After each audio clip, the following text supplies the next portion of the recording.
Сәлем достар, бүгін өте жұмсақ болып шығатын булочкалар дайындайтын боламыз. Барлық құрамын төменге жазып кететін боламын. Тура осы рецепт бойынша дайындап көрулеріңізге кеңес беремін. Бізге қажет заттар: жылы су, сүт, сары май, қант, жұмыртқаның ағы, сұйық май, сарысын бетіне жағамыз, ұн, тұз және ашытқы қажет.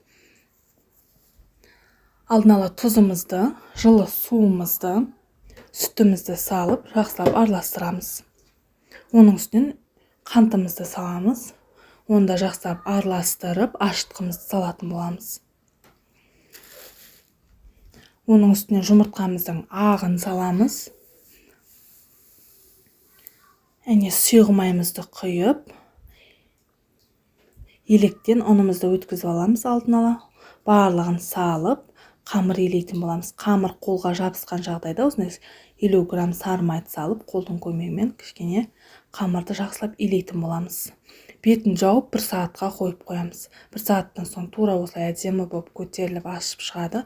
Өте жұмсақ қамыр, жабыспайды. Тура осылай бірнеше бөліктерге бөлетін боламыз. Домалақ пішінге келтіріп, бетін жауып, 10-15 минутқа қойып қоямыз. 15 минуттан соң осылай жайып шығатын боламыз. Сопақша тәріздес қап, арасына майымыз жағамыз.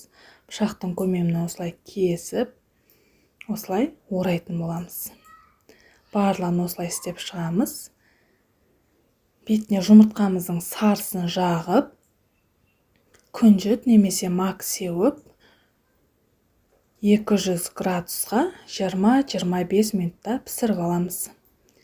Ұнаса лайк басып, тіркеліп кетіңіз.